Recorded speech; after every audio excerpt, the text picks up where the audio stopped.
श्रीगजाननं भूत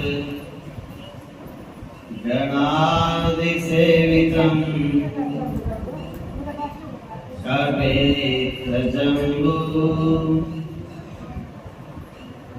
फलचारुभक्षणम्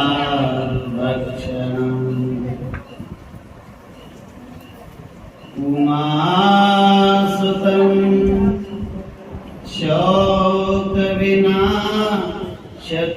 नमामि विघ्नेश्वर पादपङ्कजम्।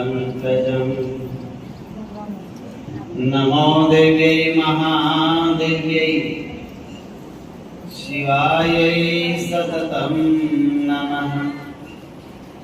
नमः प्रकृतिभद्रायै नियतः प्रणतः स्मतः। गुरुर्ब्रह्मा गुरुर्विष्णुः गुरुर्देवो महेश्वरः गुरुर्साक्षात् परब्रह्म तस्मै श्री गुरुवे नमः।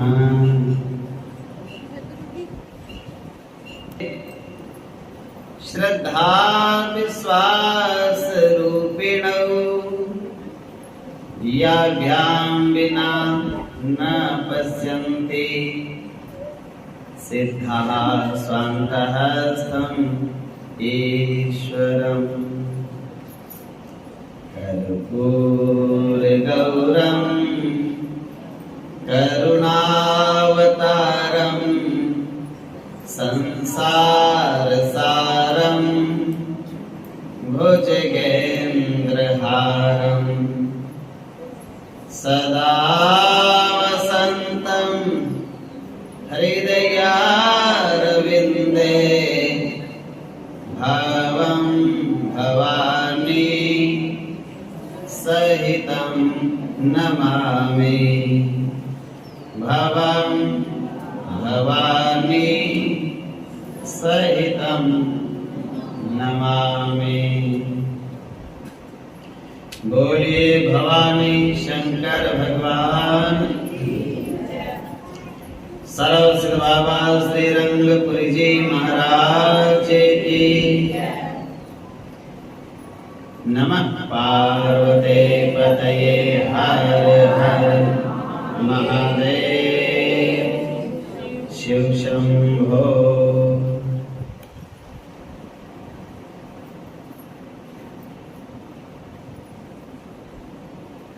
परम पूज्य सद्गुरुदेव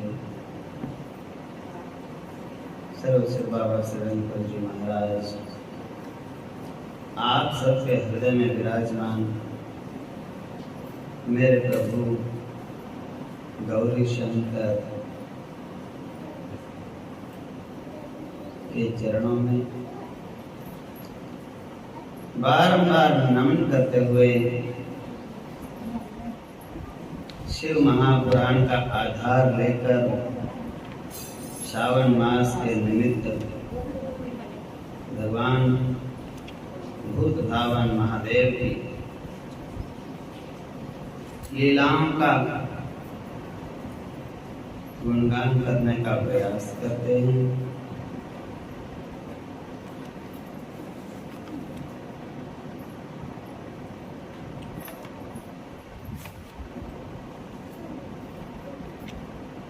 हर हर महादेव शंभो काशी विश्वनाथ गंगे। हर हर महादेव काशी विश्वनाथ गंगे। काशी विश्वनाथ गंगे काशी अमरनाथ गंगे। हर हर महादेव शंभो काशी विश्वनाथ गंगे। हर हर महा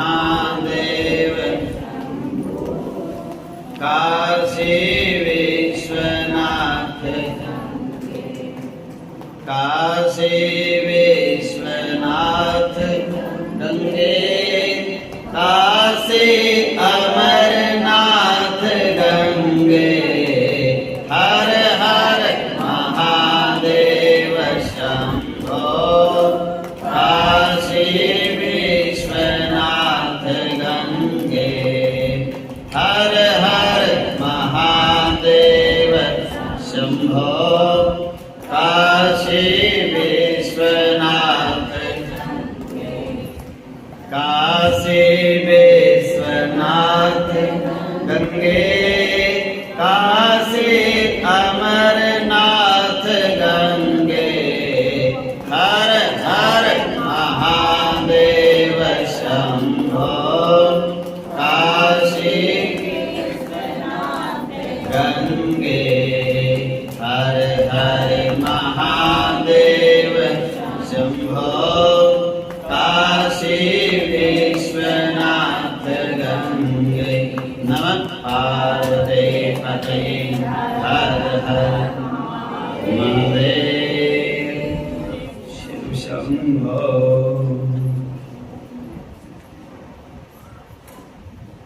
तो कल की कथा में जैसे बताया गया कि भगवान शिव और मां गौरी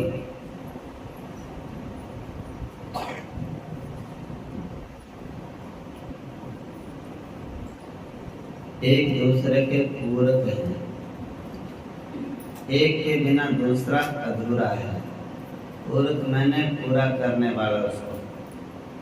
पार्वती शिव के बिना पूर्ण नहीं, अधूरी हैं। शिव मां पार्वती के बिना अधूरे हैं। दुनिया इसीलिए इसका नाम है, जो दो से चले उसके दुनिया कहते हैं, एक से नहीं चलते। और एक के रूप दोनों हैं, निर्गुण निराकार परब्रह्म परमात्मा प्रकाश तत्व एक ही रूप हैं दोनों, पर एक रूप सामने दिखता है। जो दिखता है वो गौरी माँ का रूप है। जो दिख नहीं रहा उसके अंदर छिपके बैठा है वो शिव है।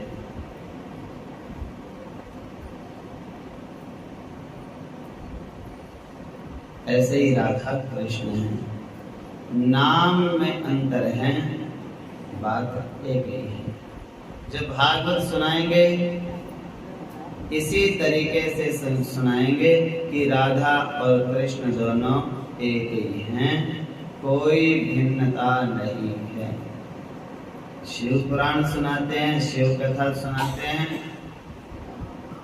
तो यही बात बताते हैं, गौरी शंकर एक ही स्वरूप है। लेकिन जो दिखने वाला है वो प्रकृति है। वो प्रकृति मैंने पराम्बा, माँ भगवती आदि शक्ति जगत जननी भवानी। और जो उनके स्वामी हैं प्रकृति के वो परब्रह्म अजन्मा नित्य अविनाशी चिन्मय ज्योति स्वरूप भगवान भोलेनाथ।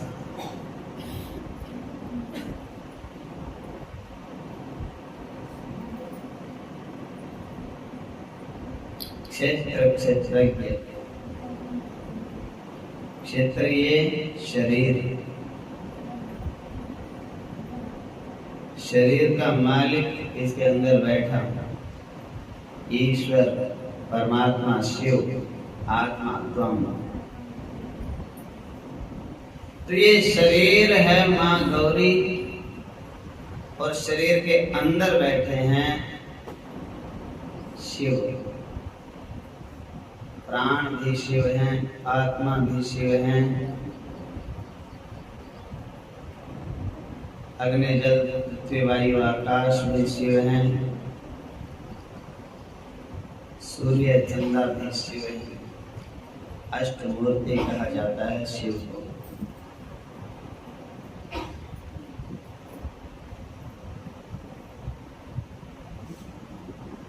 इसी विचार से तुलसीदास जी ने कहा, सिय राममय सब जग जानी, करम प्रणाम जोर जुग पानी।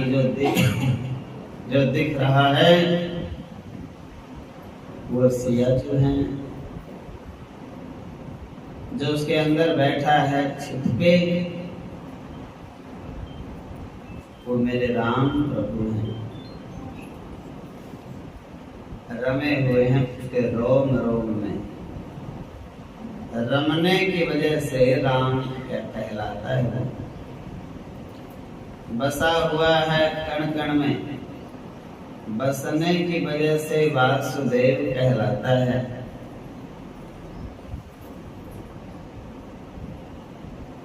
कल्याणकारी है वो सबके लिए, कल्याण करने की वजह से, भला करने की वजह से उसको शिव कहा जाता है। जो उसको जान लेता है उसका हो जाता है, उसके मन में अनंत शांति बैठ जाती है, हृदय में बेचैनी समाप्त हो जाती है।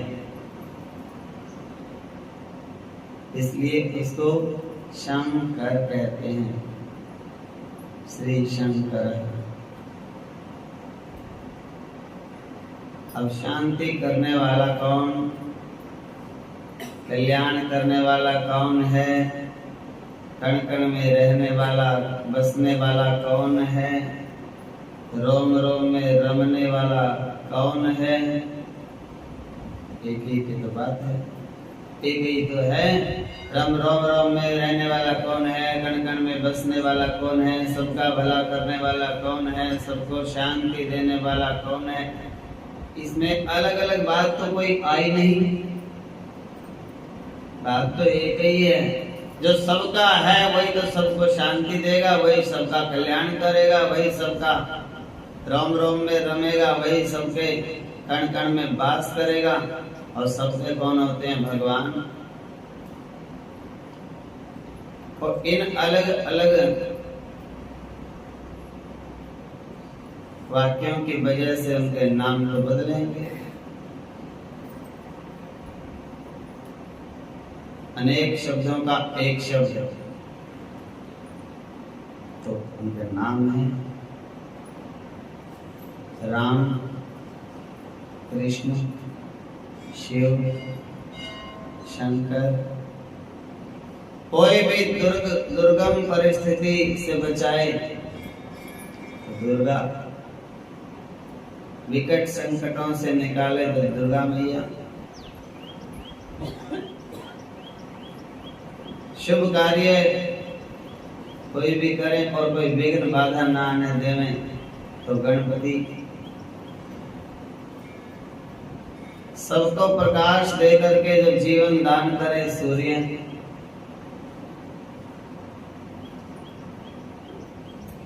इस प्रकार से भिन्नता है केवल नाम की, नाम रूप भिन्न है, ताकत एक ही है, एक ही ताकत, एक ही सामर्थ्य काम करती है।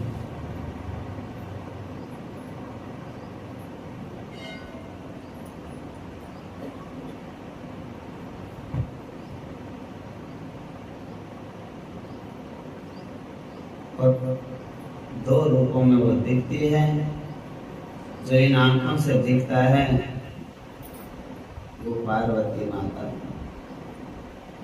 कुछ भी दिख रहा है बाहर का रूप और बाहर का नाम, वो पार्वती मैया है। और जो उनके अंदर चलाने वाला है, उसकी जो ताकत है, उसकी शक्ति है, वो शिव है। कोई अलग अलग पूजा करे तो सोचो आधी पूजा हो गई, और दोनों को प्रणाम करे तो पूरी पूजा हो गई,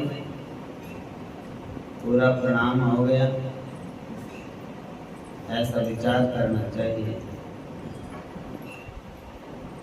और विशेष करके गृहस्थी को तो दोनों की पूजा करनी चाहिए,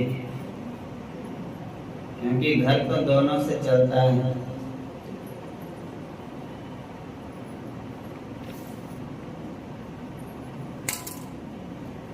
भगवान कृष्ण इसे बात को गीता में समझाते हैं, यस्तु आत्मते आत्मरतिरेवश्च आत्मतृप्तश्च मानवः आत्मेन च संतुष्टा तस्य कार्यं न विद्यते। जिसकी अपनी आत्मा में रुचि हो गई,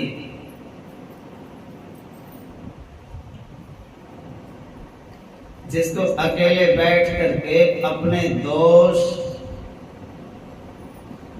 देखना और फिर उनको सुधार करना, ये काम जिसने सीख लिया, अकेले बैठ के अपनी अपनी खुद की कमियां देखो, मुझे क्रोध तो नहीं आता, काम, अहंकार, लोभ, मोह, अपने दोष, मैं किसी को अपशब्द तो नहीं बोलता क्रोध में आकर के, मैं किसी के बारे में ये तो नहीं सोचता कि इनका काम पीछे पीछे चला जाए और हमारा आगे आगे बढ़े। ईर्ष्या तो नहीं मेरे मन में, किसी के धन को देख के, किसी के रूप को देख के, किसी के बल को देख के, किसी के परिवार को देख के, किसी की उन्नति को देख करके मेरे मन में जलन नहीं होनी चाहिए। अकेले बैठ करके इन सब बातों का विचार करके और अपने विचार उनको सुधार करना, और सुधार ना कर पा रहे हों तो भगवान से प्रार्थना करना कि प्रभु सहायता करो, निर्बल हूं, बल होता तो अपने आप सुधार कर लेता मैं, बल तो है पर गड़बड़ी करने का बल है, सुधार करने का बल नहीं। कोशिश करता हूं पर और बिगड़ जाता है मन को सुधारने का प्रयास करते हैं लेकिन ये मानता नहीं।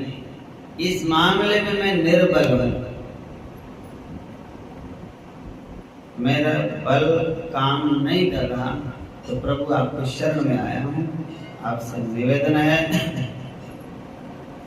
आपसे बारंबार प्रार्थना है, मेरी रक्षा करो, मेरे जीवन को सफल बनाओ, मुझे अपने कमल चरणों में लगाओ।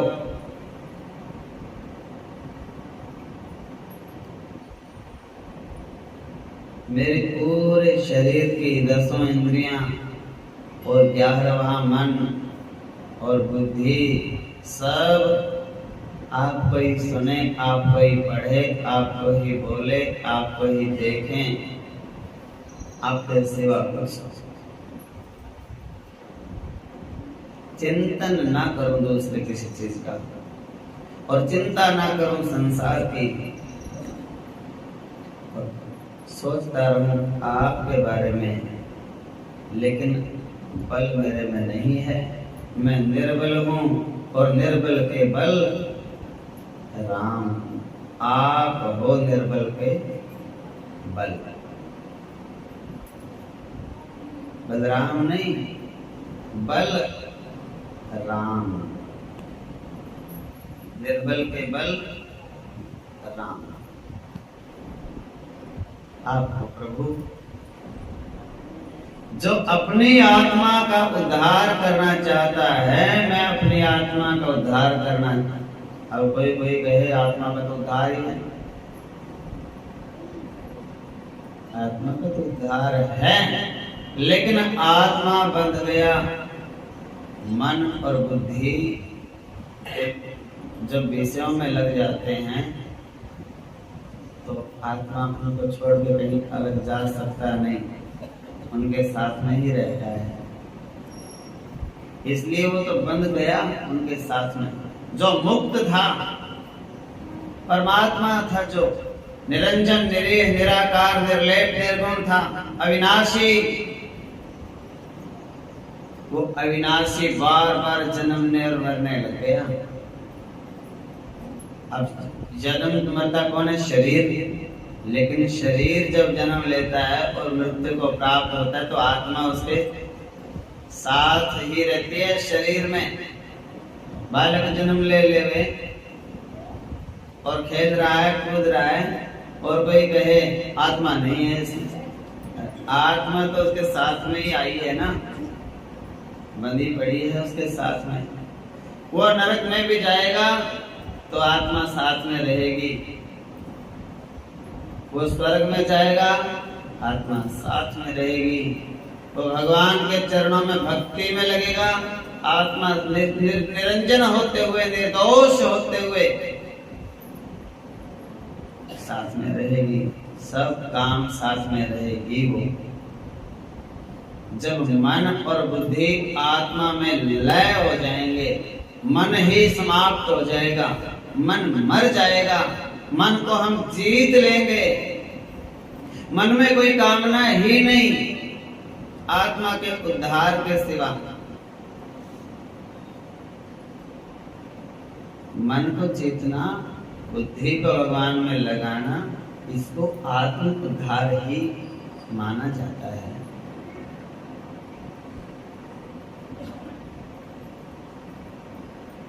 तो मन जब लुप्त हो जाता है बुद्धि में, बुद्धि आत्मा में, केवल आनंद रह जाता है, और आनंद एक ही चीज में है।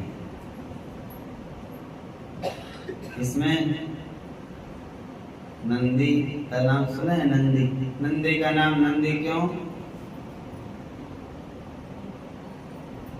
नंदी का नाम नंदी क्यों है? आनंद की वजह से। जब नंदी प्रकट हुए भगवान शिव के आशीर्वाद से, उनके पिता के घर में जन्म लिया, पिता को बड़ा आनंद आया और उसका नाम नंदी रख दिया। अभी कभी कभी समाज में भी माता पिता आनंद नाम रख देते हैं और बाद में उसको नंदी कहने लग जाते हैं। नाम क्या है? गुरु जी आनंद है, और घर पे क्या कहते हैं? नंदी कहते हैं। तो नंदी को आनंद क्यों है? सारा दिन भगवान को देखता रहता है बैठा। जो सारा दिन रात भगवान को देखता रहता है फिर तो आनंद ही है। तो ऐसे नंदी की तरह बनो। नंदी की तरह का मतलब ये नहीं है कि सींग और पूंछ। नंदी का मतलब है कहीं सींग लगा के सिर पे और बोले लोग बन गए नंदी, ऐसे नहीं। मतलब जितना 24 घंटे नंदी का मन करता है कि बस भगवान को देखता रहूं, ऐसे आपका भी मन करता रहे अंदर से कि बारंबार मैं अपने प्रभु को देखूं, निहारूं, निरखूं, दर्शन करता रहूं और मन ना भरे, और देखूं और देखूं और देखूं। और जिससे प्रेम होता है उसको देखने का मन तो करता ही है। लेकिन कई बार ऐसा होता है संसार वालों को देखने का में लगे रहते हैं, संसार वालों से प्रेम करते हैं तो मन करता है संसारी को ही देखता रहूं। कोई पति को देखता है, कोई पत्नी को देखता है, कोई पोते को देखता है, कोई बेटे को देखता है, कोई पिता को देखता है। संसार में कोई धन को देख रहा है 24 घंटे, आ जाए कहीं से। कोई महल मकानों को देखता चलता है, सफर में जाते जाते देखो ऐसी ऐसी कोठी बनाएंगे, इतनी देर में गाड़ी आगे पहुंची, बोले ये नहीं उससे अच्छी ये है। दिल्ली जाएंगे, कहीं भी जाएंगे तो बस ध्यान ये रहेगा कौन सा नक्शा बनाना है, बोलो जैसे। अब ध्यान भगवान में लगे, प्रयास ये करना है।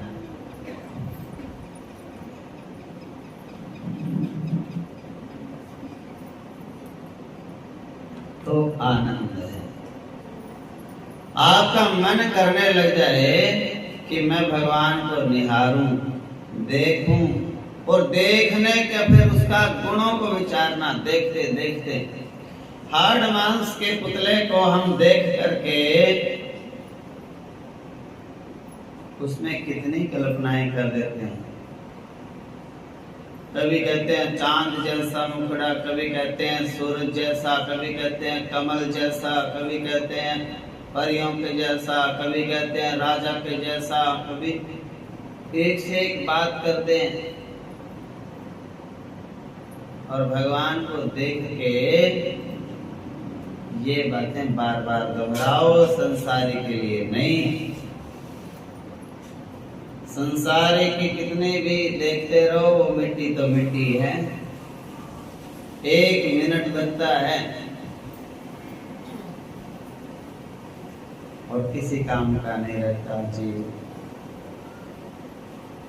पूरे शरीर में भगवान ने तार बिछा रखी हैं, जाल बिछा रखा है, नस नाड़ियां, एक नस हल्की सी कहीं से दब जाए थोड़ी सी, पूरा शरीर बेकार है।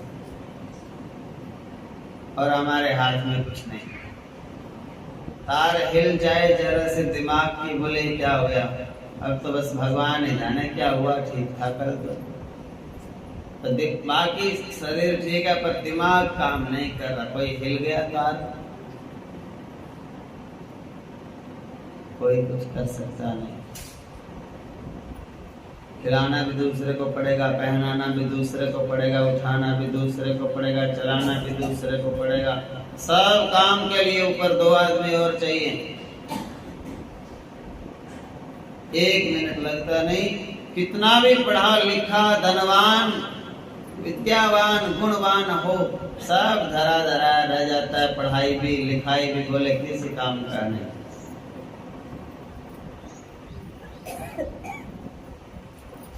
तो कहीं पूरे शरीर में से एक पल का भरोसा नहीं। भगवान ना करे किसी को भी ऐसी समस्या ना आए। तो ये तो मौका है, अवसर है, और मौका चूकना नहीं है।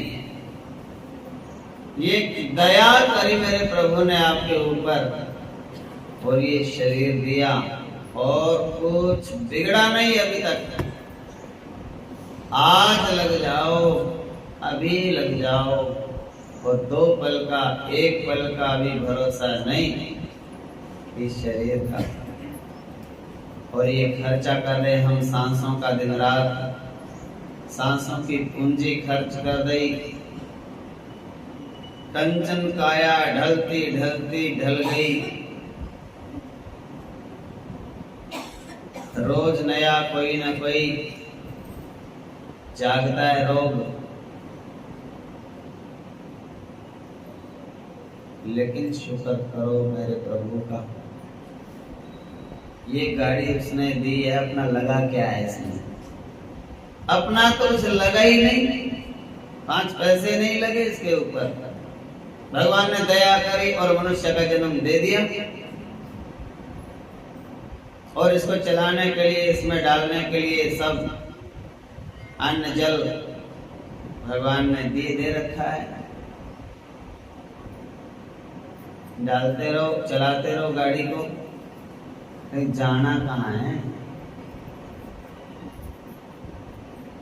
गलत जगह पे जा रहे हो। जाना तो भगवान के धाम में है। ये गाड़ी तो मिली भगवान के धाम में जाने के लिए, और जा रहे कुछ दूसरे ही रास्ते।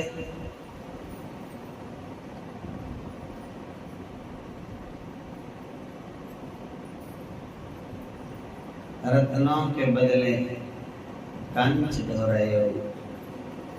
राम होता है रत्न, राम रतन धन पायो। वो रत्नों को तो छोड़ दिया और संसार के डले धो रहे हैं। अब ये नहीं कह रहा मैं कि काम मत करो और मत कमाओ, खूब कमाओ और खूब काम करो, लेकिन अंदर वाले मन को भगवान के नाम में लगा लो। बाहर से संसार के घर के काम करो, खूब करो, दिन रात करो, थक जाओ तो आराम भी करो, भूख लगे तो शांति से भोजन करो, बैठ के आनंद से। भगवान का नाम लेके, अन्न भगवान है, प्रणाम करके उसको, अन्न में ही प्राण है। कलयुग में, सतयुग में सब चीज में प्राण होता था, हड्डियों में भी प्राण होते थे। ऋषि मुनि तपस्या करते रहते, ऊपर की चमड़ी सूख जाती, गल जाती, सड़ जाती, आदमी मरता नहीं था। हड्डियों में भी उनकी हड्डियां रह जाती, ऐसे बैठी, फिर भी उसमें प्राण रहते थे। लेकिन शास्त्र कहता है कलयुग में तो अन्न में प्राण बसे। इसलिए जो अन्नदाता होता है उसको प्राणदाता भी कहा जाता है। बोलो जय श्री कृष्ण। सबसे बड़ा दान अन्न का दान होता है। दूसरा दान है किसी को अच्छी शिक्षा देना, अगर वो श्रद्धा से सुने तो। और तीसरा है किसी बीमार की सेवा कर दो, दवाई बट्टी दे दो, बस ये तीन ही काम सबसे बड़े पुण्य होते हैं। और महापुण्य है इन तीनों से भी ऊपर एक, और वो है अपना उद्धार करना, भगवान का नाम जपना, भगवान की कथा श्रवण करना, भगवान के लिए कीर्तन करना, भगवान का काम समझ के पूरे दिन काम करते रहना। और इस शरीर को भगवान को सौंप दो।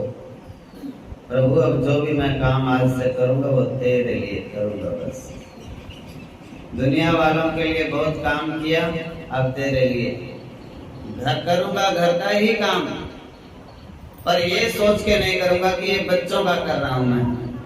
ये सोच के करूंगा मेरी ड्यूटी भगवान ने लगाई, मैं तो भगवान का काम कर रहा हूं। बच्चों का करेंगे तो बच्चों के ऊपर क्रोध भी करेंगे, अहंकार भी करेंगे, और बच्चे कहना नहीं मानेंगे तो दुखी भी होंगे।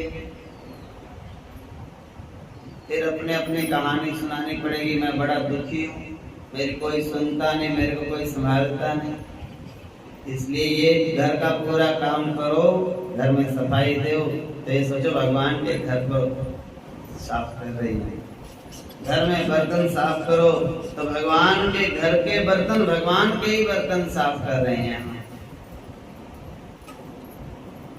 बच्चों को स्नान करा रहे हो, स्कूल भेजने के लिए तैयार कर रहे हो, ये इसके भगवान के बच्चे हैं ये, और भगवान के बच्चों को हम सेवा कर रहे हैं। भगवान से जोड़ना है, अपना उद्धार करके ही मानूंगा मैं, ऐसा सोचना है। माताओं में बहुत ज्यादा शक्ति होती है, क्योंकि वो शक्ति का अवतार होती है। सब माताएं अनंत शक्ति, अनंत सामर्थ्य होती है उनमें। लेकिन वो शक्ति कब होती है? जब वो पक्का ठान लें कि ये करना है मुझे, तो अनंत शक्ति है। दुनिया के किसी भी जीव में, किसी व्यक्ति में इतनी सामर्थ्य नहीं जितनी माताओं में जितनी सामर्थ्य है। लेकिन मन माताओं का बहुत ज्यादा उलझ जाता है घर गृहस्थी के मोह जाल में। ममता निकल नहीं पाती।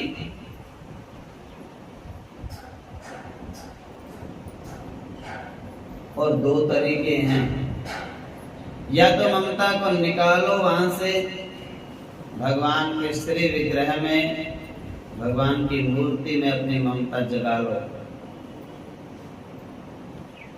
काम उनके करते रहो, ममता मूर्ति से कर लो। नौकरी तो बाहर के भी करता है आदमी, और प्रेम अपने घर वालों से करता है। तो नौकरी तुम दुनिया वालों की करो, अपने घर में जहां रह रहे हो नौकरी उनकी कर लो, लेकिन ममता मेरे प्रभु से करो, शिव से करो, कृष्ण से करो। अकेले में बैठ के अपनी बात शिव के साथ में, कृष्ण के साथ में साझा करो, और नौकरी घर वालों की करो, कोई दिक्कत नहीं।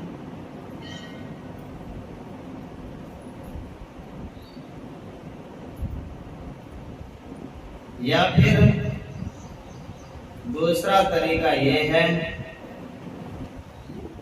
कि घर वालों को ही भगवान मान लो, फिर वो डांटें, धमकाएं, समझाएं तो बुरा नहीं मानना। जब यही मान लिया कि ये भगवान है, तो भगवान तो डांटेंगे भी, लाड भी लड़ाएंगे, भगवान है भाई। जब मन में श्रद्धा जाग गई, जिसके मन में श्रद्धा जाग जाती है, फिर डांट भी बड़ी प्यारी लगती है। गाला ईदियां नाला,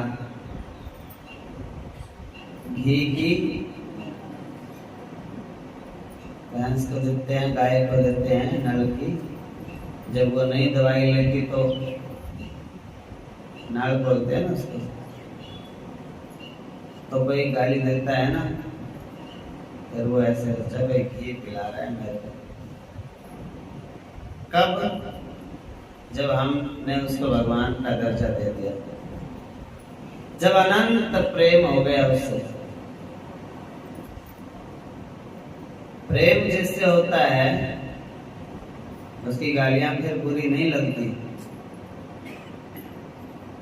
अच्छी लगती हैं। ब्याह में गालियां देते हैं, नहीं बुरी लगती।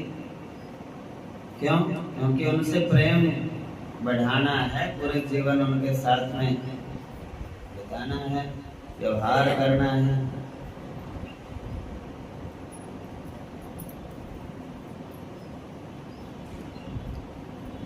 तो इस प्रकार से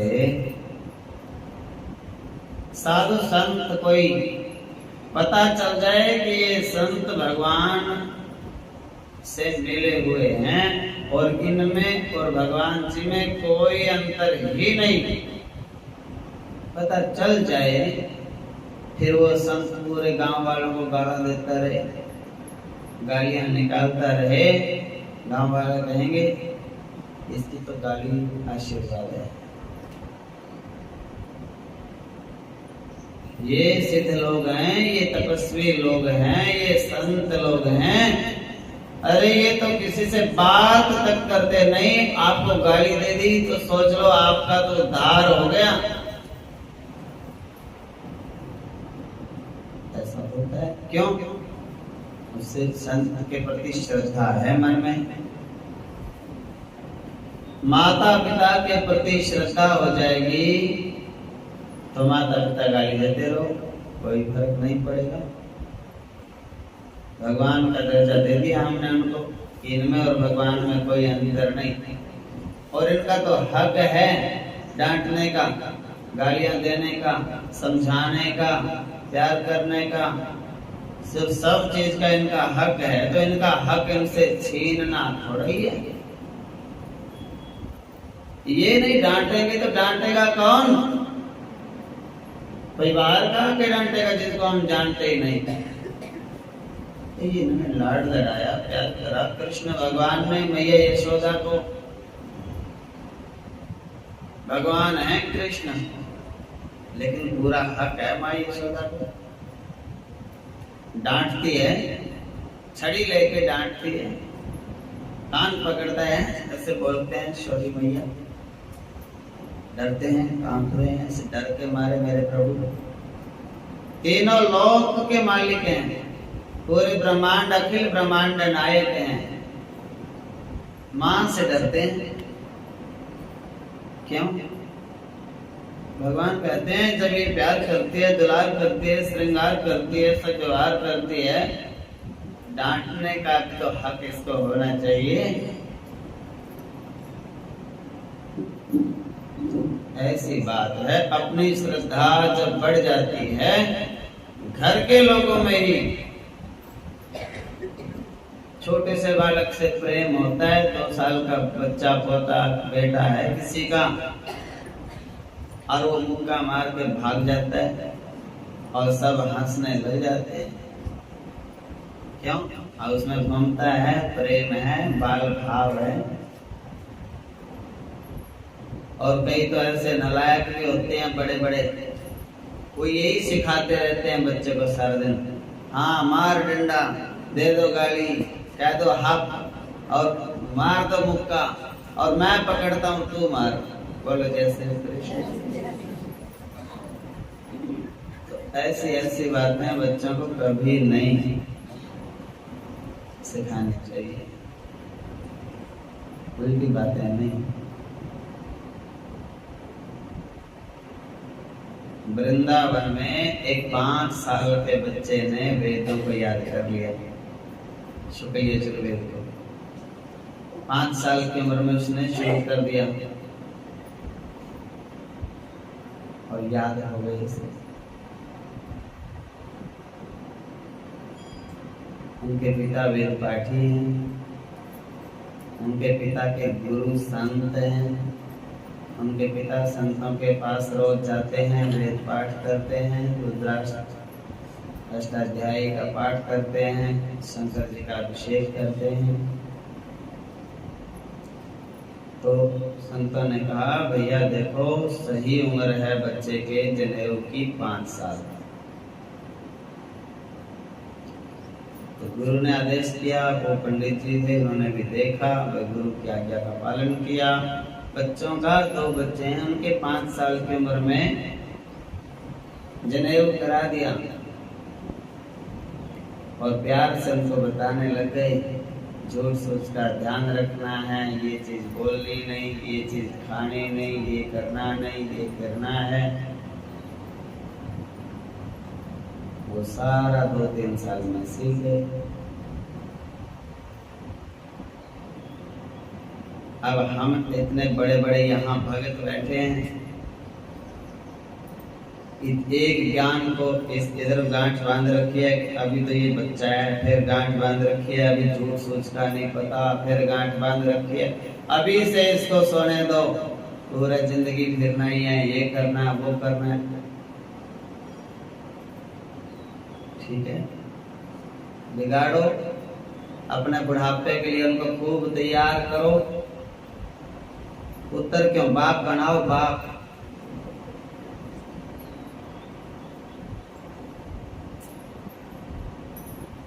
फिर वो जब पक्के बाप बन जाएंगे ना, फिर आना मेरे पास, बोले गुरुजी मानता नहीं, सुनता नहीं, उठता नहीं, गिनता नहीं, पूछता नहीं, गलत संगति में पड़ गया। और जब उनको समझाने की, जगाने की, पढ़ाने की, उठाने की उम्र है, तब ये दिमाग में बात बैठ रखी, बहू उठावे तो दादी गई मत उठा, दादी उठावे तो बेटा गए मत उठा। ठीक है, सब सलाह कर लो, किसी का क्या लोगे, अपने रोग बढ़ा रहे हो। बालक को अच्छी संस्कृति, अच्छे संस्कार दो। एक दिन का काम नहीं है, पूरे जीवन का काम है। बचपन से नींव रखी जाती है, नींव मजबूत होगी तो जीवन उसके ऊपर बन जाएगा। तो नींव कमजोर है, मंदिर और महल कैसे स्थिर रहेंगे? नहीं रहेंगे, वो कमजोर बन जाएंगे।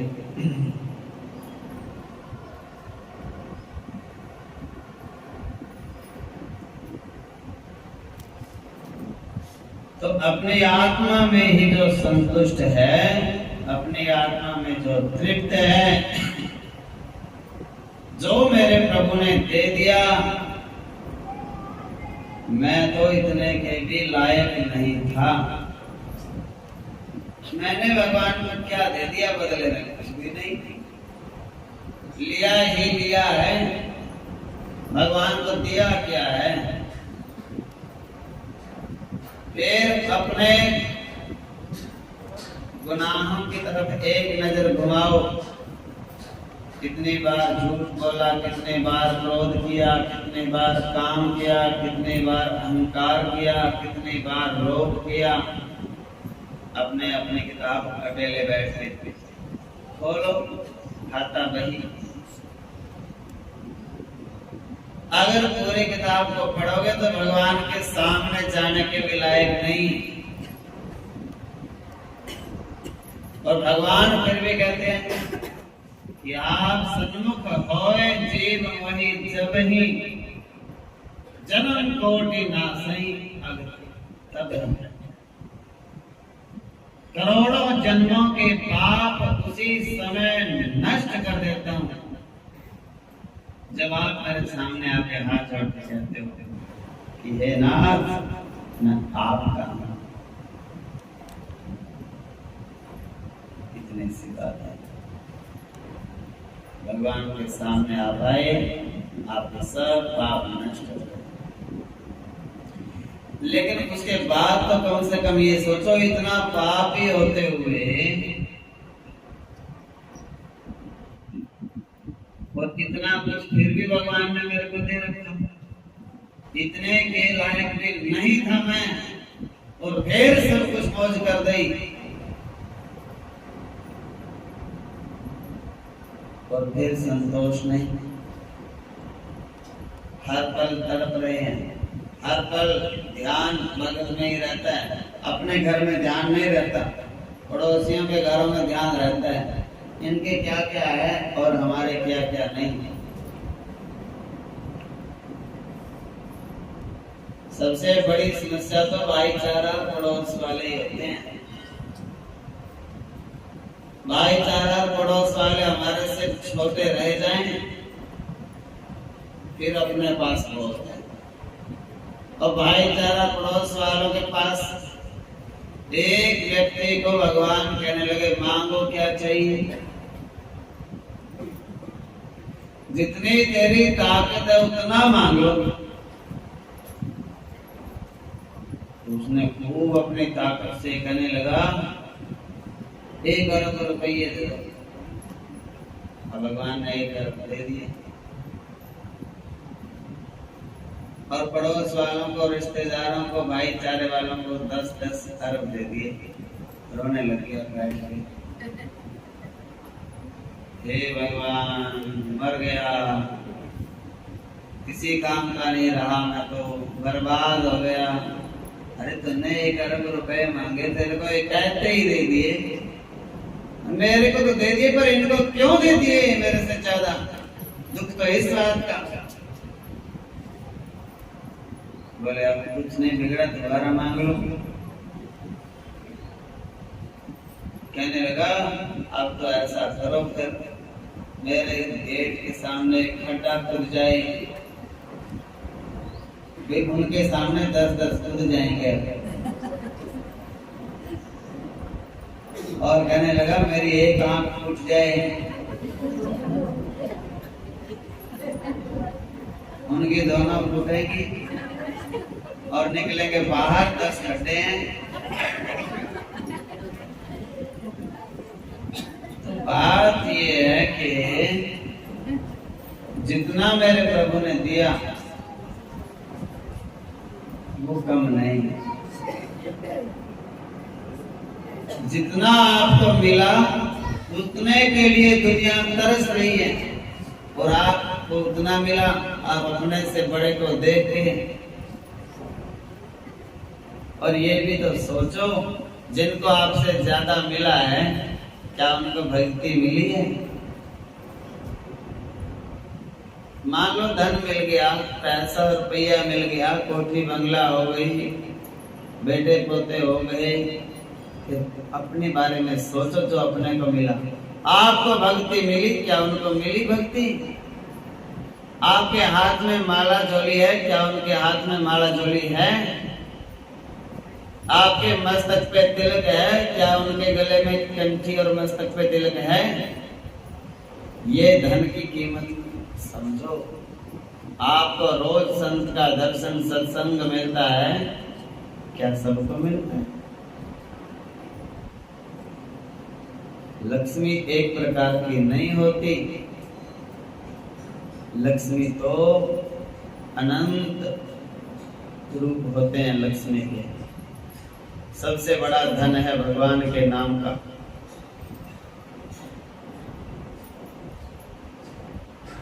एक से एक अमीर लोग ऐसे चक्रवर्ती सम्राट होके चले गए, कोई पूछता नहीं। कहाँ महल है उनके? ऐसे ऐसे राजा महाराजा भीमसेन ऐसे ऐसे थे पांडव, उन्होंने ऐसे ऐसे महल बनाए।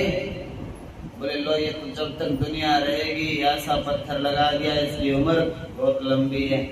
कहाँ है वो? है ही नहीं। लेकिन भगत आज भी हैं। कोई पूछे ध्रुव जी कहाँ हैं? डोडी पे चमकता है सुबह 4 बजते ही। महल मकानों की वजह से नहीं चमकता, भजन की वजह से। आपको चमकना है तो भजन करो, चमकोगे। सब ऋषि चमकते हैं। जैसे सप्त ऋषि रहे चमक गगन में, उठो है सखी लागो हरि के भजन। ऐसे चमकोगे जैसे सप्त ऋषि रहे चमक गगन में, उठो है सखी लागो हरि के भजन में। ये वेद की बात है, पुराणों की बात है, शास्त्र की बात है, आपके कल्याण की बात है, आपके उद्धार की बात है। अपना अपना भला कर लो तो आपके घर वालों का भी भला हो जाएगा। आप अपना भला कर सकते नहीं, घर वालों की जिम्मेवारी को सोच रहे हैं कि मैं ही संभाल रहा हूं। आप नाम जपो, उनके सब काम अपने आप बन जाएंगे। एक व्यक्ति भजन कर लेता है और माता भजन करती हैं, 21 पीढ़ियां तर जाती हैं। 21 पीढ़ियां पार हो जाती हैं भव सागर से। 7 पीढ़ियां आपने जहां जन्म लिया उनकी, 7 पीढ़ियां जहां आपका विवाह हुआ उनकी, और 7 पीढ़ियां जहां आपकी बेटियां जाएंगी उनकी। बोलो जय श्री कृष्ण। तर जाएंगे, सच में तर जाएंगे। एक बार सोच के लग जाओ, बस इतना सोचो कि मैंने तो मेरा उद्धार करना है, बाकी मुझे किसी को सुधारना की जरूरत नहीं। कोई सलाह मांगेगा तो देंगे, पूछेगा तो बताएंगे, बिना बताए किसी के काम में टांग नहीं अड़ाएंगे। बोलो जय श्री कृष्ण। बिना बताए बताओगे तो उनको लगेगा आंख में उंगली मार दी। पूछ रहे तुमसे नहीं, तुम बता रहे हो, ज्ञान झाड़ रहे हो, दे रहे हो जबरदस्ती। अपनी बेइज्जती कराना, फिर नीचा देखना, फिर अकेले बैठ बैठ के सुबह सुबह के मुंह बनाना अच्छी बात नहीं है। कह दो बेटे हम ये बैठे तुम्हारे लिए कर रहे हैं भजन, हमारी जरूरत हो तो यहीं पे आ जाना ऑफिस में। बोलो जय श्री कृष्ण। हाँ, सलाहकार हैं हम तो। सलाह चाहिए हमारी बड़ों की, बुजुर्गों की, किसी काम में तो हम बताने के लिए तैयार हैं जितना पता है। नहीं पता होगा, वो भी हमारे से बड़े भी बैठे हैं समाज में, गुरु लोग भी हैं, हम भी सलाह लेके किसी से फिर भी तुम्हारे को बताएंगे अच्छी राय। अब जो आपकी बोलने भी देना नहीं चाहते और फिर आप जबरदस्ती सलाह दो, उससे आपका खराब हो रहा है भविष्य, और बेकार हो जाएगा आपका बुढ़ापा, और बढ़ जाएंगे शरीर के रोग, और भजन में मन नहीं लगेगा। और कोई कोई तो ऐसी होगी कि फेंक देगी अपनी माला डोली क्रोध में आके, पर लो भगवान तेरे को भी देख रखा है, बस बहुत भजन कर लिया, कोई मेरे को मानता ही नहीं, मेरी कोई सुनता ही नहीं, मेरी कोई पूछता ही नहीं, अब नहीं करेंगे बस भजन। मंदिर में जाना भी बंद करेंगे, बस हमने तो कह रखा है गुरु जी को। ऐसा चित्त में कुछ चाटन हो जाएगा, ना खाने को मन करे, ना पीने को मन करे, ना बोलने को मन करे। बच्चे खेलें तो देख देख के फिर दिमाग में चिड़चिड़ापन आवे, टीवी चलावे तो क्रोध आवे, कूलर चलावे तो क्रोध आवे, पंखा चलावे तो क्रोध आवे। हाँ, ऐसा सोचते हैं फिर तो जैसे सारा बिल में नहीं भरना है, सब चीज बंद कर दो, बोलना भी नहीं। क्यों? स्वभाव चिड़चिड़ा हो गया। और जब ये सोच लोगे ना कि मैंने तो भजन करना है, भजन से ही उद्धार होने वाला है, मेरा उद्धार पहले करना है मुझे, इनका अपने आप हो जाएगा। ये भक्त के लक्षण हैं, ये तरीका है भक्ति का। मन मारो तन बस करो, साधो सकल शरीर, हल्की पहनो दया की, और ताको नाम फकीर।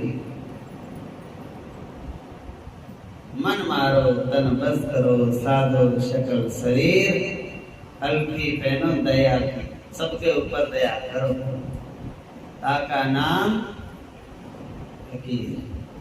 फकीर मतलब फिक्र ना करे, फकीर। तो ये तो फक्कड़ है, फक्कड़ मतलब फिक्र नहीं करता किसी की, चिंता नहीं करता। क्यों? डोरी भगवान को सौंप रखी है, तेरे हवाले मेरी गाड़ी, तू जाने तेरा काम जाने।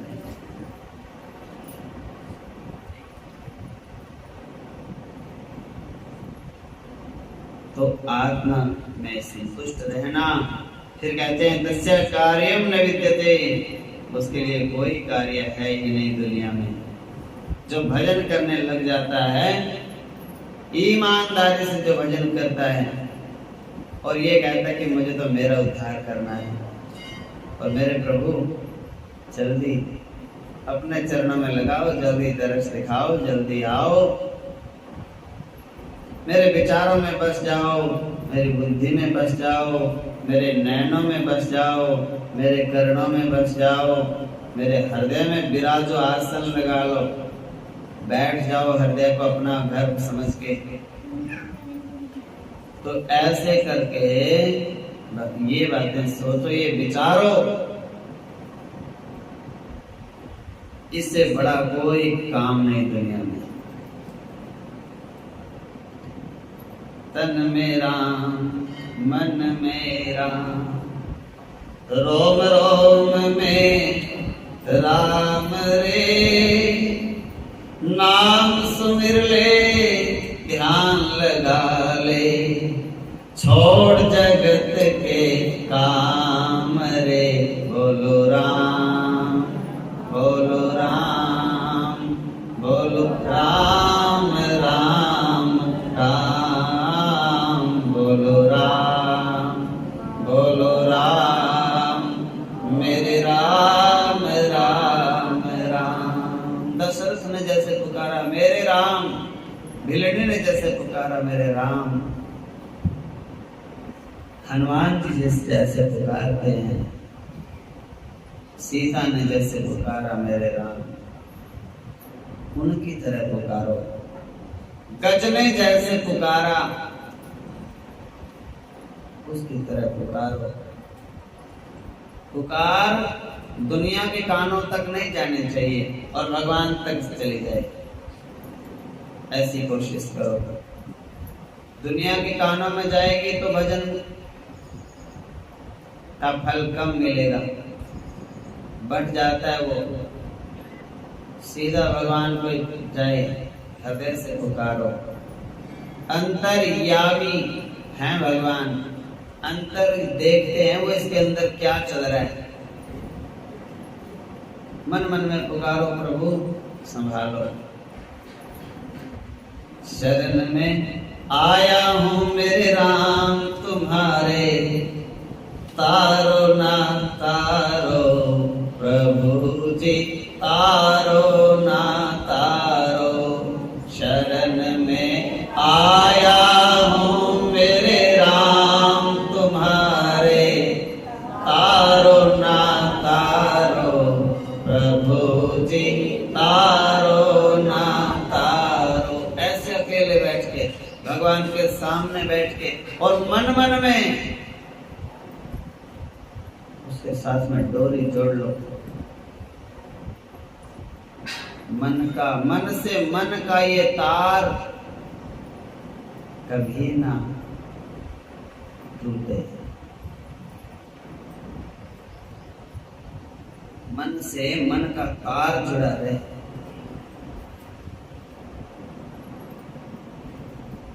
तो जगत कृष्णम वंदे जगत गुरुम, भगवान जगत के गुरु हैं। नमे पार्था सकर्तव्यम त्रिषु लोकेषु, मेरे लिए कुछ भी कर्तव्य नहीं है। भगवान कहते हैं कोई जरूरी नहीं कि मैं काम करूं, मेरे तो सोचने से सब काम बन जाते हैं। भगवान को राक्षसों को मारने के लिए धरती पे आना जरूरी नहीं है। ऊपर बैठे बैठे ही सोच लें कि राक्षस पैदा ही ना हो तो पैदा ही नहीं हो सकते। बैठे बैठे सोच लें कि मर जाएं सब तो मर जाते हैं सोचने से।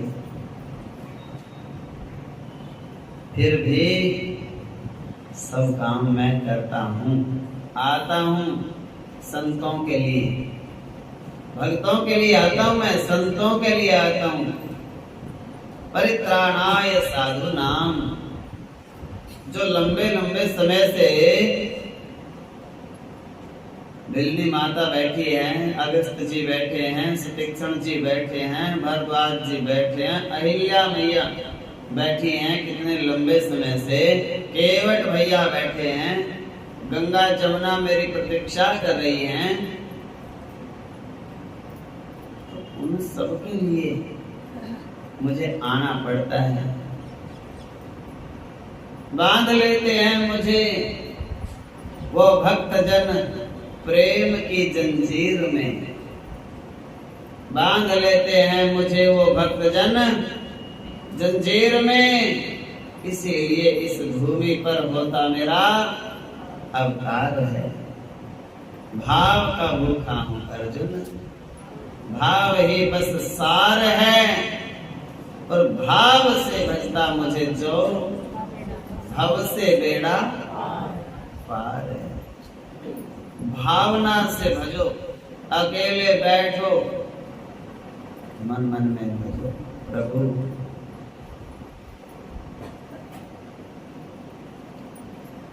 जिससे हम प्रेम करते हैं ना, बेटा हो पति हो, उसको हम कहते हैं मेरा काम करना पड़ेगा आपको कुछ, वो कहते हैं करेंगे। ऐसे नहीं, पक्का बताओ तो हाँ पक्का करें, ऐसे भी नहीं और पक्का बताओ तो उससे बिल्कुल मोहर लगवाने की जैसे हो जाते हैं हम। मोहर लगाओ बस, तो अगले को लगानी पड़ती है मोहर। वहाँ ठीक है जी जरूर करेंगे। तो ऐसे ये बात भगवान से करो कि प्रभु मुझे पार उतारना ही पड़ेगा। ऐसे नहीं, पक्का उतारना पड़ेगा। इतने से भी नहीं, और कुछ मुझे आता है ही नहीं, आपको पार तो करना ही पड़ेगा। ना मुझे भक्ति का ज्ञान, ना मुझे शक्ति है, ना मुझे सामर्थ्य है, ना मेरे में पूजा पाठ उपासना कुछ आता नहीं, ज्ञान ध्यान। लेकिन एक बात है, आपके ऊपर मेरा जोर चलता है। भगत की दौड़ भगवान तक ही होती है, मेरा तो बस आपके ऊपर चलता है। और आप मुझे वचन दो, पार लगाओगे, लगाओगे और लगाओगे। शरण में हूं, शरण में आया हूं मेरे राम तुम्हारे, और तारो ना तारो, तेरे शरण में पड़ा रहूंगा। आपका काम है आगे, लेकिन शरण में तो जाना आपका काम है। यहां कमी नहीं छोड़ना, शरण में जाने में देरी मत करना। जहां कहीं जाना नहीं है, कोई सोचे शरण में जाने के लिए तो कहीं जाना पड़ेगा ना। आप जहां बैठे हो, जो काम कर रहे हो, जहां खड़े हो, जो खाते पीते सोते बैठते उठते, वहीं पे भगवान है, वहीं पे शरण हो जाओ। विश्राम कर रहे हैं मंचे में, शरीर स्वस्थ नहीं है, कम चलता फिरता है तो लेट जाते हैं। लेटे लेटे ऐसा सोचना है बस कि देखो मैं लेटा तो अपने आसन पे हूं, लेटा तो मैं अपने बिस्तर पे हूं, आसन पे। आसन बोलते हैं, बिस्तर नहीं बोलते। आसन मतलब जहां बैठ के भजन किया जाता है। हम तो उसी में भजन करते हैं जहां सोते हैं, और सोते सोते भी कर लेते हैं भजन। तो आसन हो गया कि नहीं? और बिस्तर क्यों नहीं बोलते? बिस्तर, विषयों में जो तर रहता है, डूबा रहता है, विषय वासना में जो डूबा रहता है, उसका होता है बिस्तर। और बिस्तर गोल होने में देर नहीं लगती। बोलो जय श्री कृष्ण। हाँ, आसन गोल नहीं होता। आसन तो आसन है, जम गया तो जम गया। तो ऐसे हम लेटे पड़े हैं, लेटे लेटे सोचना है बस, करना कुछ नहीं। 90 साल की बुढ़िया अम्मा है, शरीर हिलता जुलता नहीं, उठा जाता नहीं, तो भी कर सकते हैं, क्योंकि शरीर का काम ही नहीं, काम तो मन का है। क्या सोचना है कि जहां मैं पड़ी हूं, मुझे ऐसा लगता है मेरे सिराने भगवान खड़े हैं, और मैं तो उनके चरणों में सिर है और वो खड़े हैं। अब देखो, मैं तो रोज भगवान के चरणों के ऊपर अपना सिर रख के सोती हूँ। अब सोना क्या है, वो तो भजन हो गया। भगवान तो खड़े रहते हैं मेरे सिरहाने, और उनके कदमों के, उनके चरणों के ऊपर होता है मेरा सिर। उसी को मैं, मेरा वही तकिया है, वही मेरा सब कुछ है, उसी की शरण में हूँ। वहीं बैठे बैठे अपने ही घर में, अपने बिस्तर पे, अपने आसन पे विचार बना ले व्यक्ति, कुछ करना ही नहीं, पार हो जावे, पार हो जावे, कुछ करना ही नहीं पड़ा, और अपने मंत्र को जपते रहो, पड़े पड़े लेटे लेटे। देखो कितनी अच्छी सुविधा है। यही तो वैदिक सनातन धर्म की बात है कि भगवान को पाने के लिए तो कुछ करना ही नहीं पड़ता, बस सोचना है कि भगवान मेरे, मैं भगवान का, भगवान मेरे साथ खड़े हैं, भगवान मेरे साथ बैठे हैं, भगवान मेरे साथ खाते हैं, भगवान मेरे साथ खेलते हैं, भगवान मेरे साथ बोलते हैं, भगवान मेरे साथ हंसते हैं, भगवान मेरे साथ काम में हाथ बटाते हैं, भगवान मेरे को चला रहे हैं, भगवान मेरे अंदर है, भगवान मेरे सामने है, भगवान बाहर है, भगवान पेड़ पौधों में है, भगवान पशु पक्षियों में है, भगवान सब लोगों में है, भगवान कुत्ते बिल्ली सब में। सोचना सोचना है, सोचने से ही बात बन जाती है। करके देखो। और कई लोग ऐसे होते हैं जिनकी संगत अच्छी नहीं होती, जिनके विचार अच्छे नहीं होते, उनको भगवान को क्या इंसान भी दिखता नहीं दुनिया में। बोलो जय श्री कृष्ण। उनको पूछो फतेहपुर में कोई अच्छे से आदमी का नाम बताओ, फतेहपुर में और अच्छा आदमी असंभव। अच्छा आदमी नहीं है। अच्छा चलो फतेहपुर की बात छोड़ो, आपकी सारी रिश्तेदारियों में बताओ, हमारे रिश्तेदारियों में एक भी नहीं। किसी ने नहीं पूछा आज तक कि मेरे को कोई जरूरत है कि नहीं। भले अच्छा तेरे को पूछते रहे फिर अच्छे, तेरे को नहीं पूछा तो सब बेकार। कितने स्वार्थी हो आप लोग। भाई आपको पूछा तो फिर तो वो अच्छा, और आपको नहीं पूछा तो फिर गधा घोड़ा कुछ भी बन गया। ऐसे नहीं। हमारे गांव में तो जी सब लोग बहुत अच्छे हैं, और हमें तो भगवान के जैसे लगते हैं बेचारे। हम तो सबको भाई मानती हैं, हम तो सबको पिता के बराबर मानते हैं, हम तो सबको अपने बच्चे समझती हैं। हमारे गांव के जैसे लोग तो कहीं भी नहीं डरते थे। और रही बात हमारे रिश्तेदारों की, बहुत अच्छे हैं, सुख में दुख में साथ खड़े रहते हैं। जितना बड़ाई करोगे तो वो बड़ाई भगवान की कथा बन जाएगी, और जितने उनकी बुराई करोगे तो भगवान की निंदा बन जाएगी।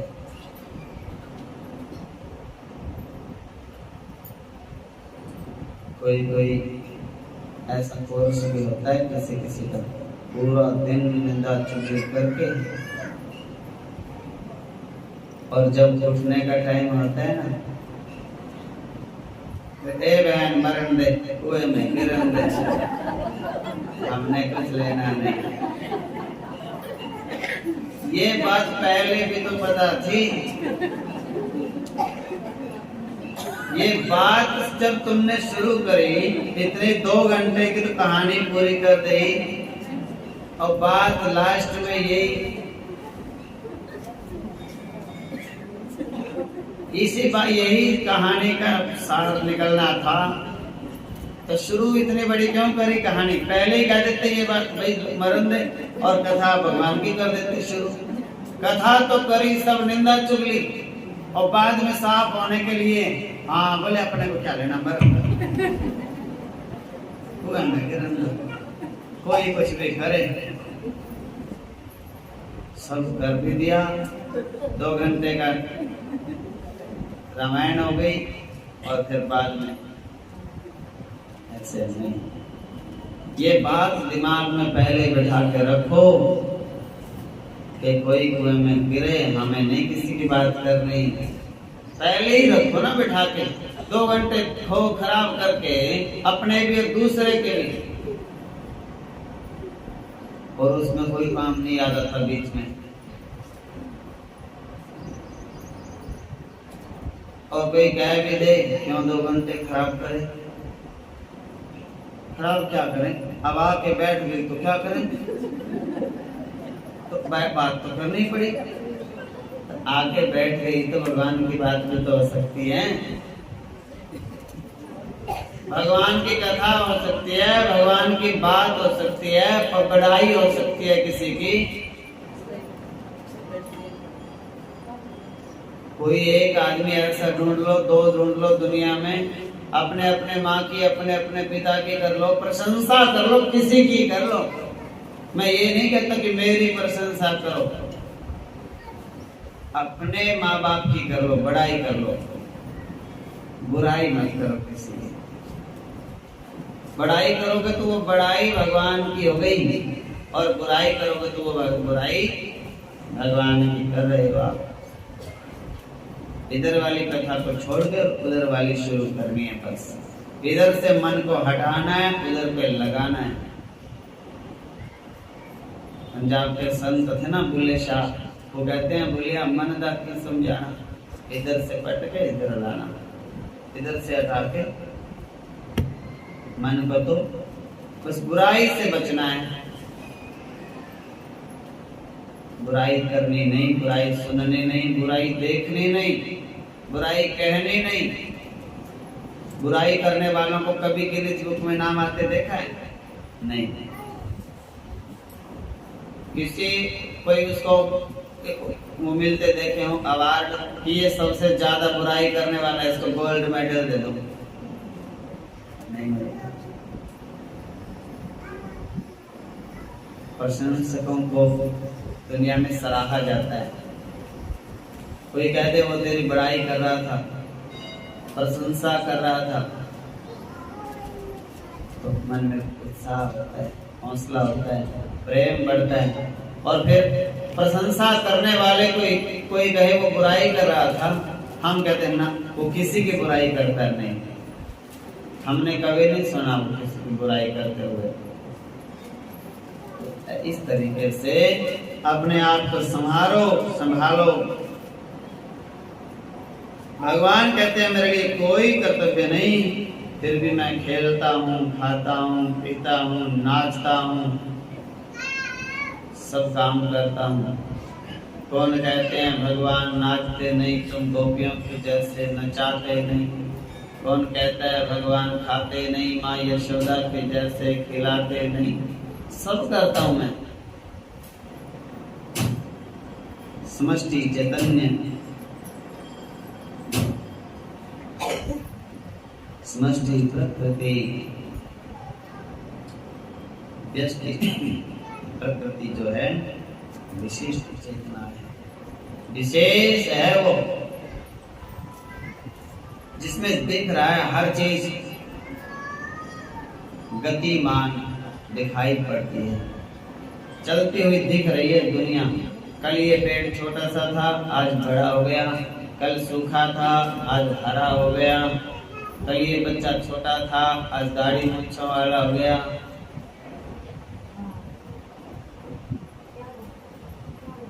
कल हमारा शरीर स्वस्थ था, आज गीला रहने लग गया। ये बदलता रहता है, हर पल बदलाव है, गतिमान है हर पल। तो ये क्या है? एक बाहर माँ पार्वती और अंदर शिव, दोनों की लीला चल रही है। किसी भी चीज को एक रूप में रहने देते नहीं, बदलते रहते हैं। सूर्य को चला के रखते हैं, चंद्रमा को चला के रखते हैं, दिन रात को चला के रखते हैं, 7 बारों को चला के रखते हैं, 12 महीनों को चला के रखते हैं, सालों को चला के रखते हैं, पशु पक्षी पेड़ पौधे सबको चला के रखते हैं। ऐसे चक्कर बना रखा है, पुराने जाओ नए आओ, पुराने जाओ नए आओ। पत्ता टूटा वृक्ष से और कहता है सुनो वृक्ष बन रहा है, अब के बिछड़े कब मिलेंगे और दूर पड़े हम जाए। हे वृक्ष जी, मैं पत्ता हूँ, मैं टूट के गिर गया, बिछुड़ गया, कब मिलूंगा दोबारा तेरे से। दूर चला गया, मैं तो गिर गया। वृक्ष बोला पात से, सुन पत्ते मेरी बात, इस घर की तो यही रीत है, नए आवत और पुराने जात। ये तो पत्ते हैं, पुराने तो जड़ जाते हैं और नए आते रहते हैं। इसमें ये तो रीत है, इसमें तो उदास होने वाली कोई बात नहीं। पहले से याद रखो, जाना है और जाने की तैयारी करो। और वहां जो किराया लगता है, जाने में भगवान के नाम का लगता है। भगवान का नाम जपा होगा, उस तरीके से जाओगे।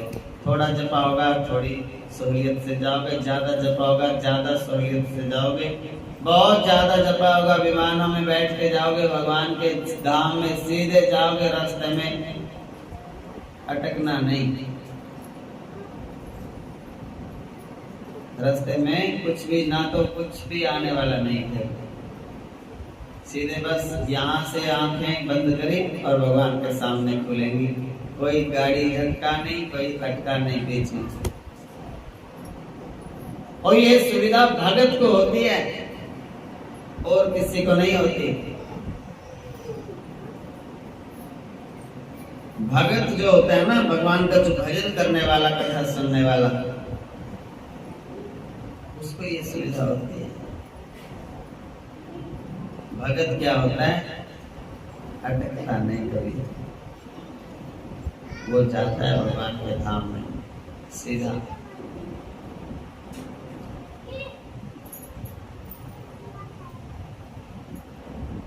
तो भगवान की सब माया है, सब लीला है, सब उसका प्रेम, उसका विलास है।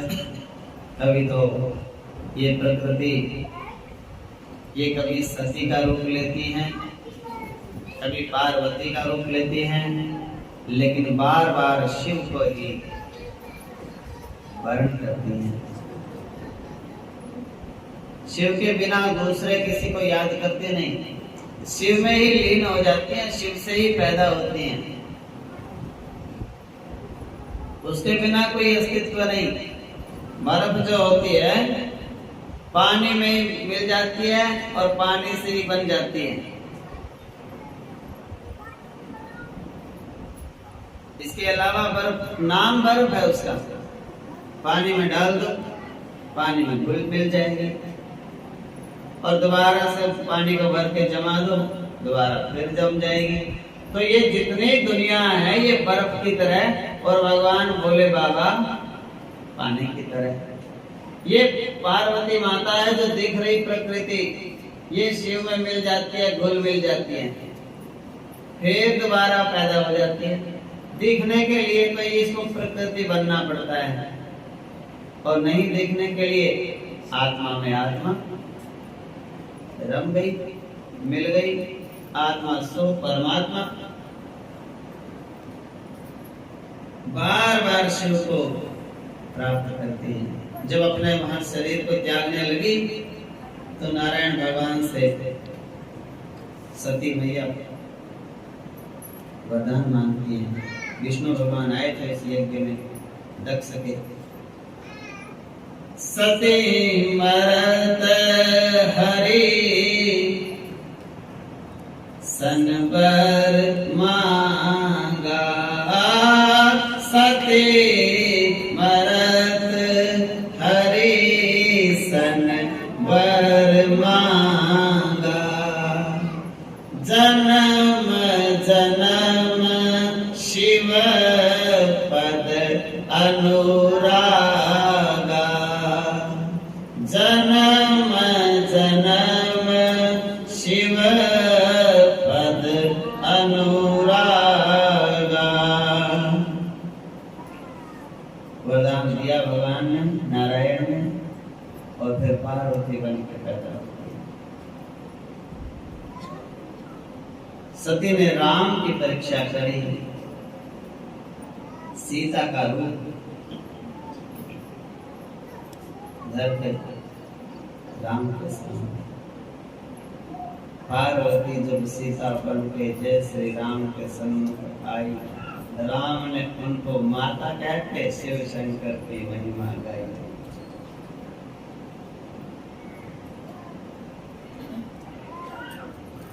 तो ऐसे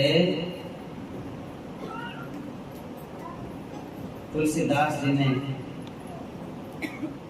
राम, ये कथा शिव पुराण की है असल में। तुलसीदास जी ने रामचरितमानस को जो लिखा है वो शिव पुराण और भागवत के श्लोकों को यूं का यूं अनुवाद कर दिया। सेम बिल्कुल शिव पुराण के श्लोक पढ़ेंगे संस्कृत में, उनके नीचे हिंदी लिखी है। जो हिंदी यहाँ बनती है शिव पुराण में, उन्हीं को चौपाइयों में लिख दिया बस। एक शब्द भी अपना नहीं मिला रखा तुलसीदास जी ने। पूरा का पूरा यूं का यूं उठा के ग्रंथों में से,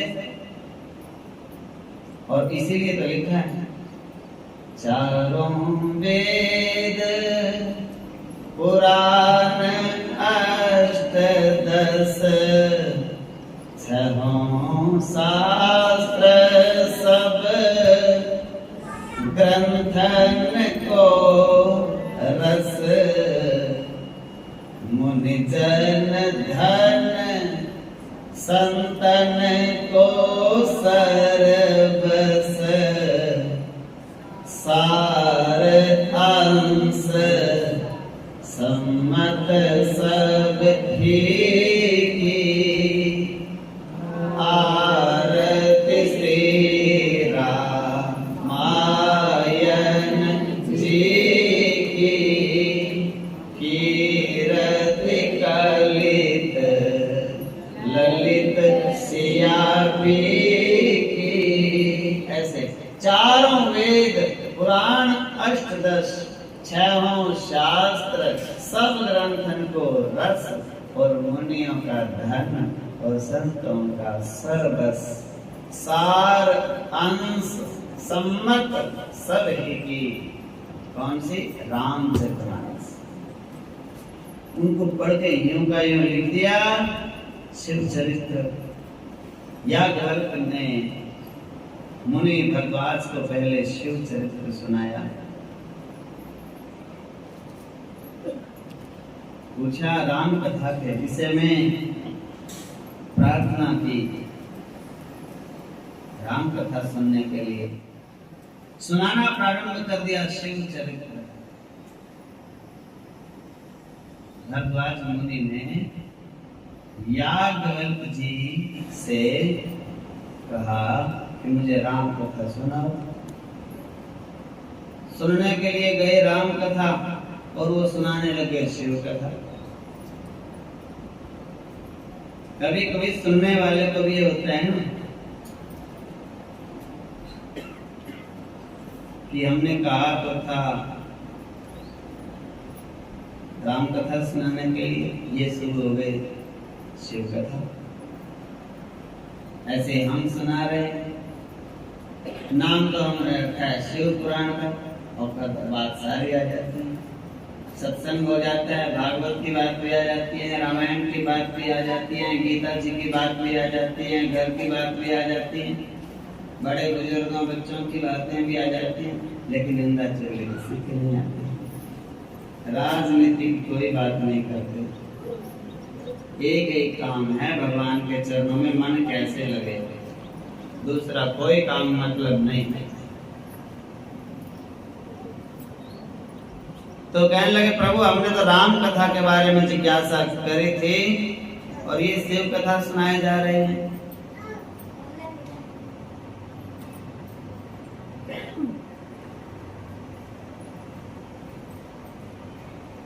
भागवत में भी ऐसा ही होता है। चतुर्थ दिन की कथा चल रही है और राम कथा आती है, पर राम कथा से पहले शिव कथा आती है। भागवत में भी ऐसे ही होता है। लेकिन ये राम कथा रामायण की कोई बात आई नहीं अभी तक। तो रामायण में राम कथा से पहले शिव की कथा है, शिव विवाह की कथा है। रामचरितमानस में प्रथम मैं कही शिव चरित्र, प्रथम मैं कहूँ शिव चरित्र, बूझा मर्म तुम्हार, सुच सेवक तुम राम के, रहित समस्त विकार। मैंने आपके मर्म को जान लिया। आप राम के सेवक हो, आप राम के भक्त हो, और जो राम का भक्त होता है उनको ये पता रहता है कि मेरे राम शिव के भक्त हैं। जो राम ही खुद शिव के भक्त हैं। अरे किसी का पिता किसी के प्रति श्रद्धा रखता हो देवता के प्रति, तो उसके पुत्र भी तो पिता के ही पैर में पैर रखेंगे। जो हमारे तो पिता हैं राम भगवान, और हमने सोच रखा कि हम तो राम के बालक हैं और राम शिव को भजन करते हैं, तो हम भी तो शिव को प्रणाम करेंगे। यही भक्ति है। ये बात ध्यान रखो, जो मेरे इष्ट देव हैं वो जिन जिनको प्रणाम करते हैं उनको तो कितनी महत्व होगा। जब मैं उनको प्रणाम करूंगा मेरे इष्ट प्रसन्न हो जाएंगे। मुक्ति मिले ना श्री राम के बिना और भक्ति मिले ना हनुमान के बिना। अरे हनुमान जी को प्रसन्न करना चाहते हैं तो राम कह दो, प्रसन्न हो जाएंगे। और राम को प्रसन्न करना चाहते हैं, शिव को प्रणाम कर दो। देखो मेरे ठाकुर, मेरे प्रभु, मेरे राम, मेरे सीताराम, आप प्रणाम करते हो जिनको, मैं उनको प्रणाम करता हूँ। और जिनको आप प्रणाम नहीं करते मैं भी करता नहीं। बोलो जय श्री कृष्ण। आपने तो मुझे मार्ग दिखाया, आपने रामेश्वरम को प्रणाम किया, तो मैं भी आपकी शिक्षा पे तो चलूंगा। मैं भी शिव को प्रणाम करता हूँ और मैं ये मानता हूँ कि मैं तेरा हूँ और आप मेरे हो, लेकिन आपकी शिक्षा पे चलूंगा तो मैं आपका और भी प्यारा हो जाऊंगा, अनंत प्रिय हो जाऊंगा। छल कपट रहित जिसका भगवान शिव के चरणों में प्रेम नहीं है, क्योंकि भगवान शिव में ना छल है ना कपट है। और इसीलिए तो विष्णु को इतने प्यारे लगते हैं शिव। भगवान शिव मेरे कृष्ण को, मेरे राम को, विष्णु भगवान को प्यारे लगते क्यों हैं? इसलिए क्योंकि इसमें छल नहीं, कपट नहीं। निर्मल मन जन सो मोहि पावा, निर्मल मन जन सो मोहि पावा, मोहे कपट छल छिद्र न भावा, मोहे कपट छल छिद्र न भावा। शिव होते हैं गुरु। शिव को गुरु मान लो या गुरु को शिव मान लो, बात एक ही है अंतर में। राम को पाना चाहते हो, कृष्ण को पाना चाहते हो, तो एक ही तरीका है, या तो शिव को अपना गुरु मान लो या अपने गुरु को शिव मान लो। एक ही तो बात है, अंतर कुछ नहीं। और शिव मान के और उनको प्रणाम करो और उनकी पद चिन्हों पे चलो, उनकी शिक्षा पे चलो। शिव जी को देखकर भगवान राम, भगवान विष्णु, भगवान कृष्ण अति प्रसन्न हो जाते हैं। वृत्रासुर को वरदान दे दिया, तपस्या करके शंकर जी को प्रसन्न कर लिया उन्होंने।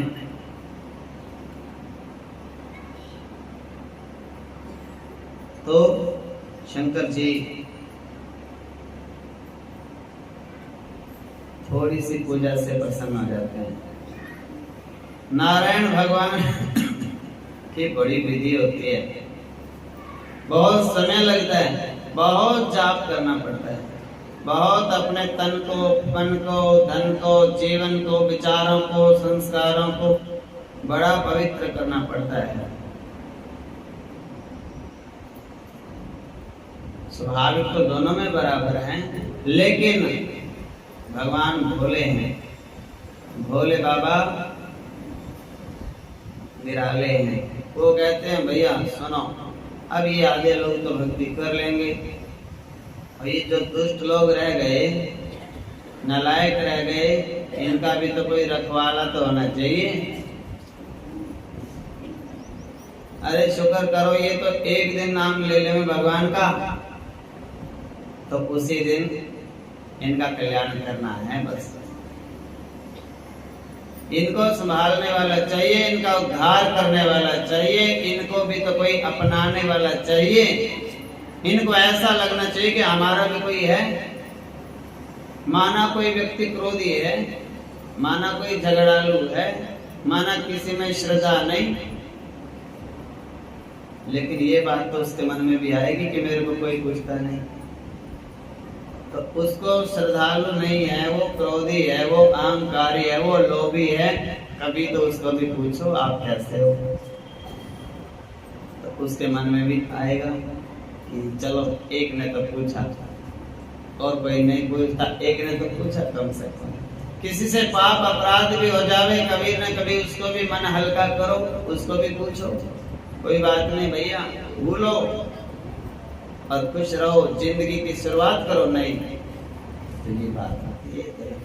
तो इस तरीके से असुर जो हैं, राक्षस लोग जो हैं, वो भगवान शिव की तपस्या बड़ी जल्दी करते हैं और भगवान शिव बड़े प्रसन्न, आशु शीघ्रम तुष्यति, बड़े संतोषी हैं। एक लोटा जल चढ़ाओ तो प्रसन्न हो जाते हैं। तो ये कथा कल को सुनाएंगे। बोले वृंदावन बिहारी लाल, सर्व सिद्ध बाबा श्री रंगपुरी जी महाराज।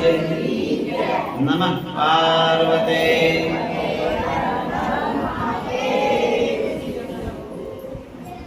नमामि शमीशान निर्वाण रूपं विभुं व्यापकं ब्रह्म वेद स्वरूपं निजं निर्गुणं निर्विकल्पं निरीहं चिदाकाशमाकाशवासं भजेऽहं निराकार मौंकार मूलं तुरीयं धीरा